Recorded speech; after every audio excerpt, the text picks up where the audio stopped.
হাওড়া জেলার কোন এক ব্যক্তি কিয়াম পড়ছে, সবাই ইয়া নবী সালাম আলাইকা কিয়াম পড়ছেন, কিন্তু পাশে একটা মওলানা সাহেব একটা কেউ ব্যক্তি বসেছিল, তারা কিয়ামে দাঁড়ায়নি।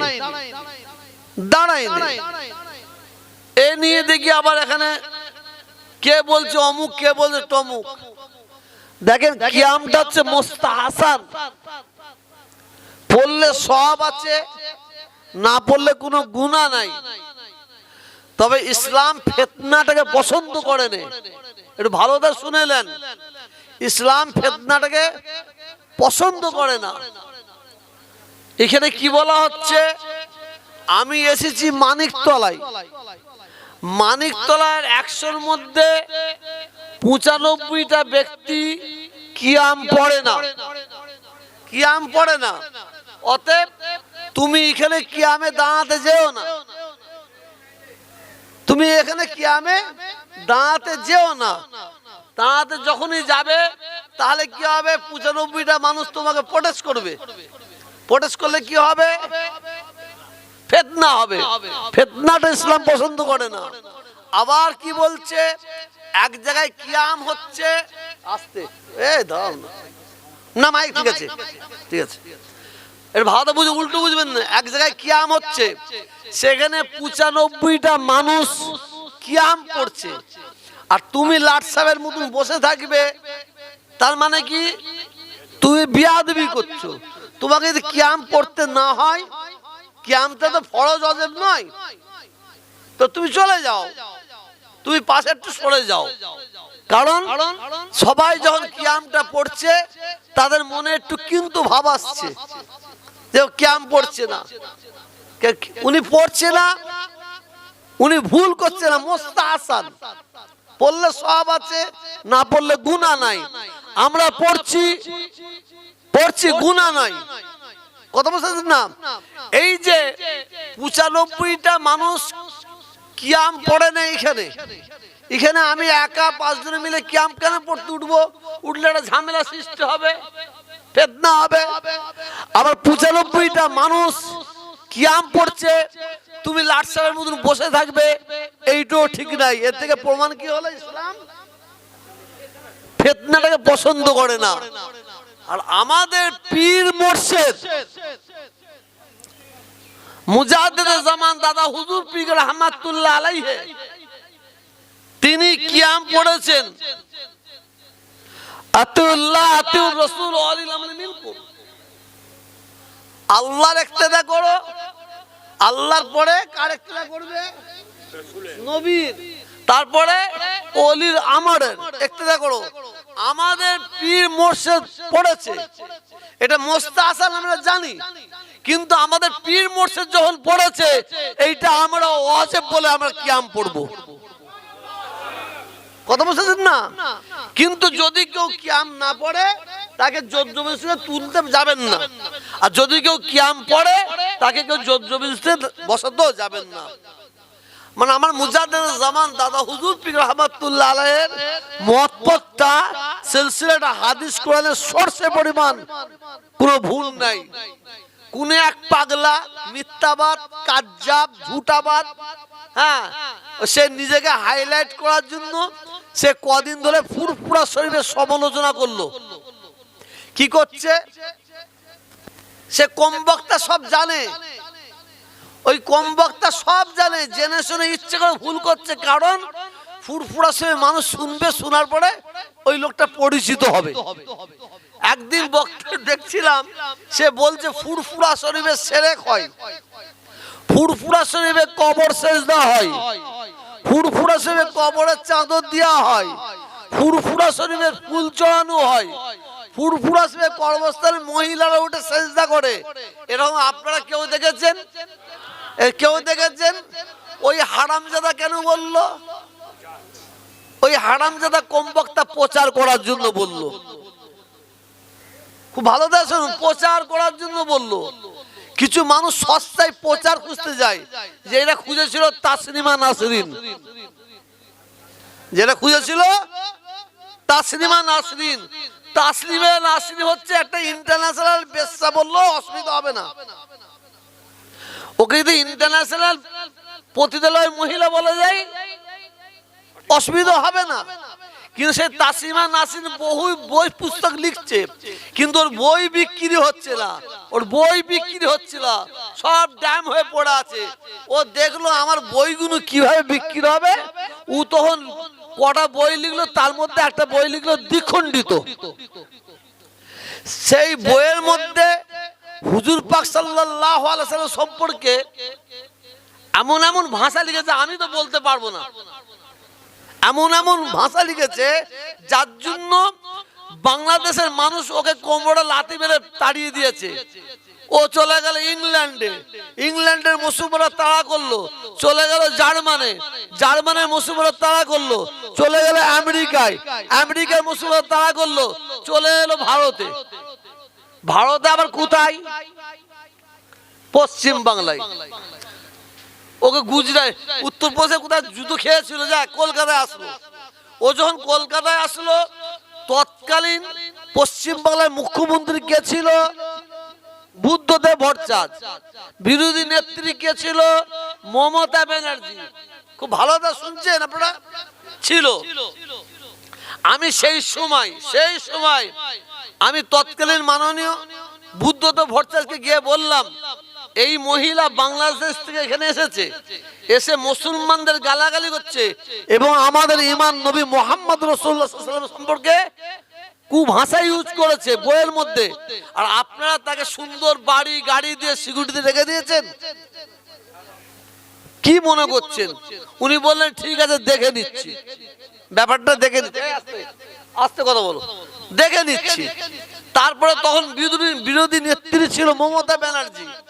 আমি তানার কাছে গেলাম, আমি এই ব্যাপার, সে আমাদের বাংলায় সম্প্রীতির বাংলায় বসে সে মুসলমানদের গালাগালি করবে, ইসলাম ধর্মের ধর্মগুরুকে গালাগালি করবে, আর এটা আপনি দেখবেন।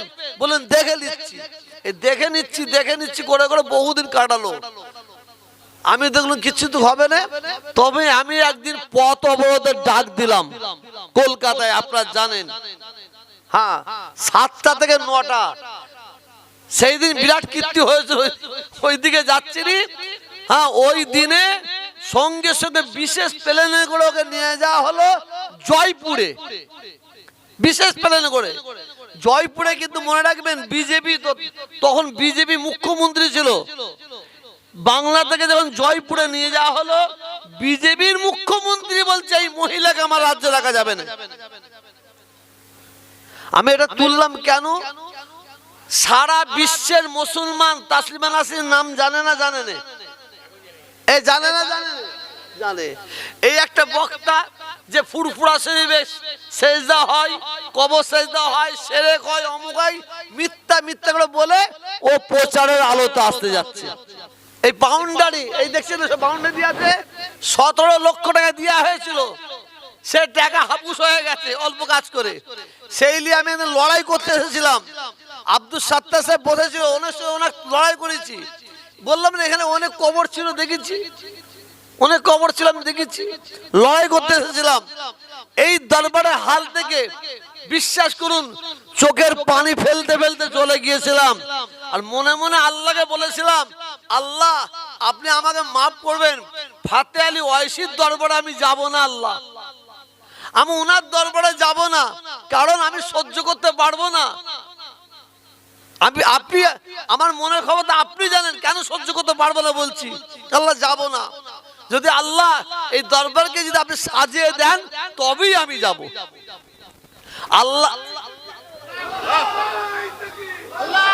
আল্লাহ তাআলা এই দরবারকে বললে তুই আসবি না কেন? এই দরবারকে তোকে দিয়ে, কুতুবকে দিয়ে, এই কমিটির লোককে দিয়ে আমি আল্লাহ সাজিয়ে দেবো।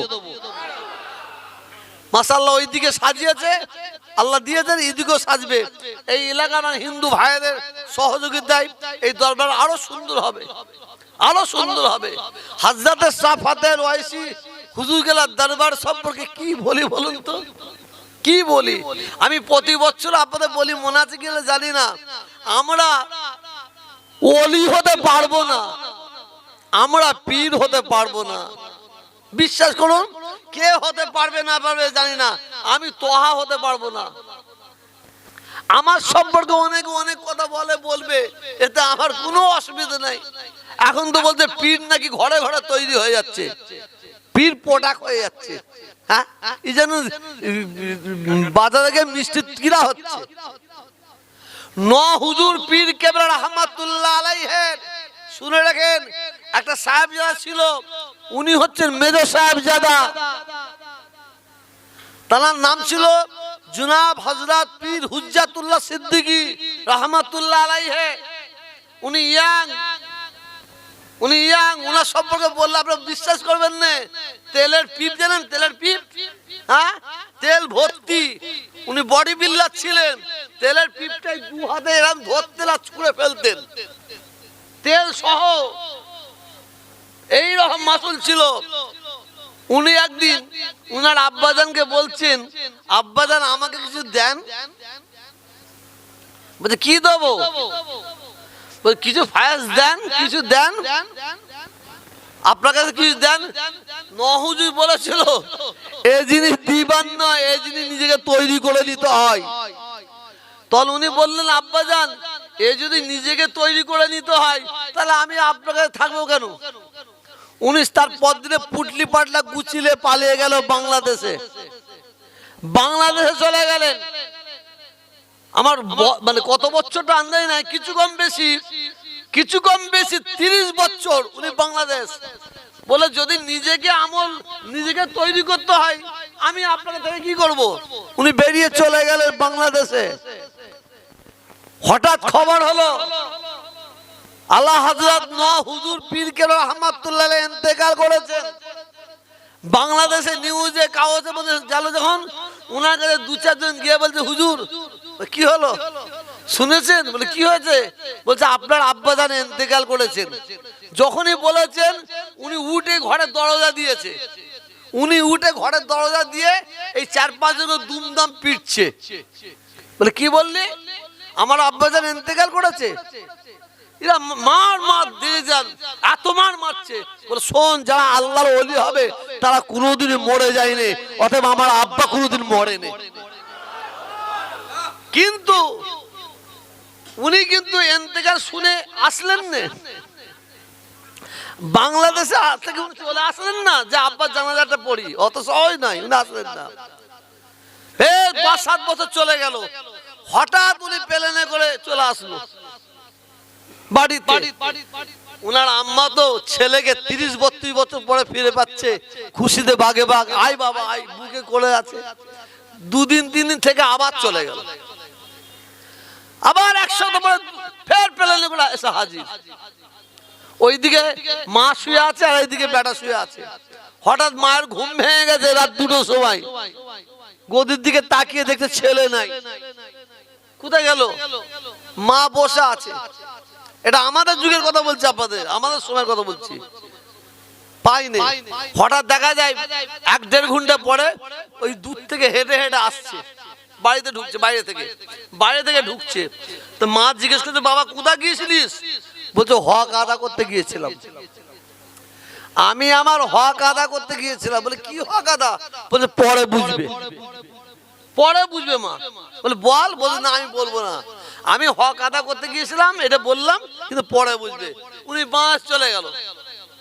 তারপরে ইশাল সাহেবের একদিন আগে আসলো।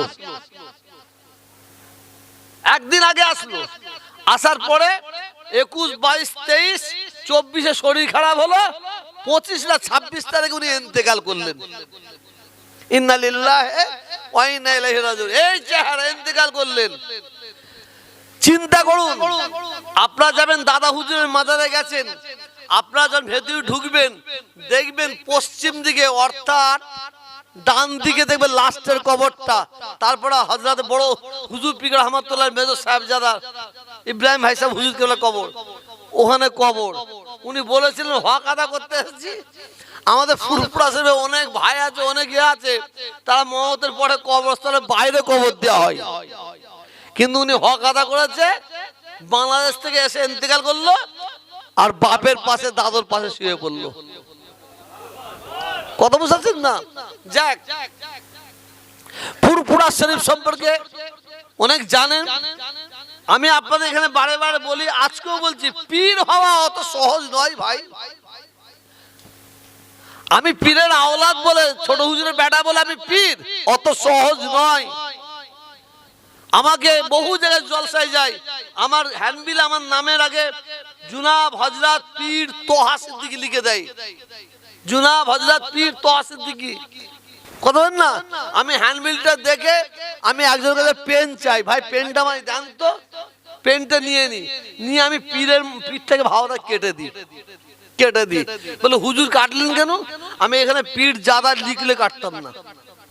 পীর জাদা লিখলে আমি কাটতাম না। পীর লিখলে কেন? আমি পীর হয়েছি। পীরের কত রকম তত্ত্ব আছে জানো?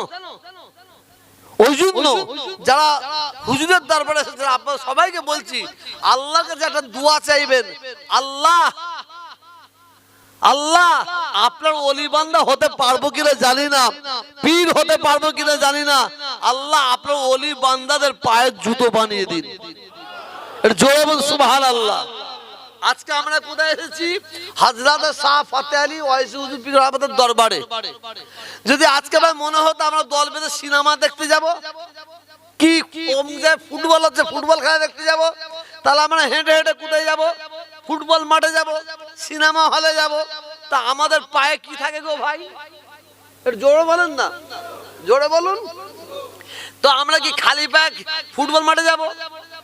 কথা বলছেন না কেন? আমরা কি খালি পায়ে সিনেমা হলে যাব না। কিন্তু আমরা এই জন্য বলছি, আল্লাহকে দোয়া চান, আল্লাহর মাহবুব বান্দাদের যেন পায়ের জুতো হতে পারি। আজকে আমরা ফতেহ আলী ওয়াইসি হুজুরের দরবারে এসেছি, মনে রাখবেন আমাদের পায়ে কিন্তু জুতো আছে না নাই? জুতো আছে না নাই? যেখানে আমরা আজকে আলোচনা করছি, এই জায়গাটাকে বলা হয় রিয়াজুল জান্নাত, জান্নাতের বাগান। আল্লাহ রাসূল বলছেন, পৃথিবীর জমিনে যেখানে আমার কথা আল্লাহর কথা আলোচনা হবে, সেই জায়গাটাকে আল্লাহ ক্ষণিকের জন্য বেহেশতের বাগান বানিয়ে দিয়ে থাকেন। তাহলে আমরা কোথায় বসে আছি? জোরে বলুন তো। জুতোগুলো কোথায়? কিছু বুঝতে পারছেন নাকি? জুতোগুলো কোথায়? বেহেশতের বাগানে। তার জুতোগুলোর কপাল ভালো, তকদির ভালো। এরা ফুটবল মাঠে যায় না, এরা সিনেমা হলে যায় না। এমন একটা দরবারে এসে বসেছি, বেহেশতের বাগানে বসেছি, জুতোগুলো আমাদের সঙ্গে আছে। আর আমরা যদি আল্লাহর ওলিদের গোলাম হতে পারি, শুনে রাখেন, যেদিন ফতেহ আলী ওয়াইসি হুজুর পীর রাহমাতুল্লাহ আলাইহি আমরা উনাকে ভালোবাসি, পীর আবু বকর সিদ্দিক রাহমাতুল্লাহ আলাইহি আমরা উনাকে ভালোবাসি, আমরা আল্লামা রুহুল আমিন হুজুর রাহমাতুল্লাহ আলাইহি আমরা উনাকে ভালোবাসি, আমরা মানে কি বলে বসিরহাটে আল্লামা রুহুল আমিন হুজুরকে ভালোবাসি, আমরা হোসেন পুখারী হুজুরকে ভালোবাসি, খুনকে সাহেব হুজুরকে ভালোবাসি, আব্দুল সাহেব হুজুরকে ভালোবাসি, বড় পীর বাবা আব্দুল কাদের জিলানী হুজুরকে ভালোবাসি, গরিবী নামাজ খাজা মাইনুদ্দিন চিশতি হুজুরকে ভালোবাসি, আমরা কুতুবউদ্দিন কাকি নিজামউদ্দিন আউলিয়া হুজুরদের ভালোবাসি।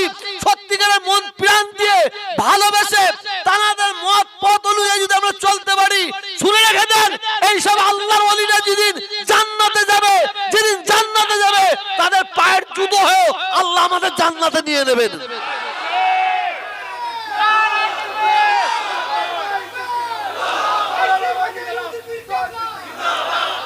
আমার ভাষা বুঝতে পারলেন? উল্টো বকবেন না। কিছু মুনাফেকের বাচ্চা আছে, তারা তোহা হুজুর সবাইকে একদল লোক আছে, এই যে চলছে লাইভ চলছে, মানে 70 থেকে 80টা ছেলে, তারা আমি দেখেছি যত ভালো কথা বলবো ওরা আমার একটা কথাও লাগে না, সব উল্টো তার ইয়ে করে, কমেন্ট করে। আমি যদি এখনই বলি আমার আল্লাহ এক, ওরা বলবেন না আল্লাহ দুই। বিশ্বাস করেন না, ওদের হিংসা।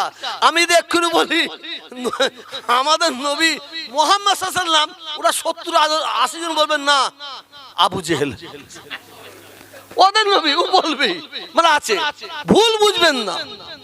আজকে যে দরবারে এসেছি, আমি প্রতিবারে বলি, আজকেও বলছি, আল্লাহ যদি ইসলামের মধ্যে অর্ডার দিত, হুকুম দিত, খোদার কসম খেয়ে বলছি, আমি এখনই কুদালটা নিয়ে ফতেহ আলী ওয়াইসি হুজুরের কবরটা খুঁড়তাম, খুঁড়ে আপনার চামড়ার চোখে দেখাতাম জিন্দা ওলি কেমন শুয়ে আছে। জিন্দা ওলি শুয়ে আছে, কত বড় আল্লাহর ওলি। হুজুর স্বপ্নের মাধ্যমে আল্লাহ রসুলকে পাচ্ছেন, অঝর নয়নে কাঁদছেন। আল্লাহ রসুল বলছেন, এ ফাতিহা আল ওয়াইসি, তুমি কাঁদছো কেন, কি হয়েছে তোমার?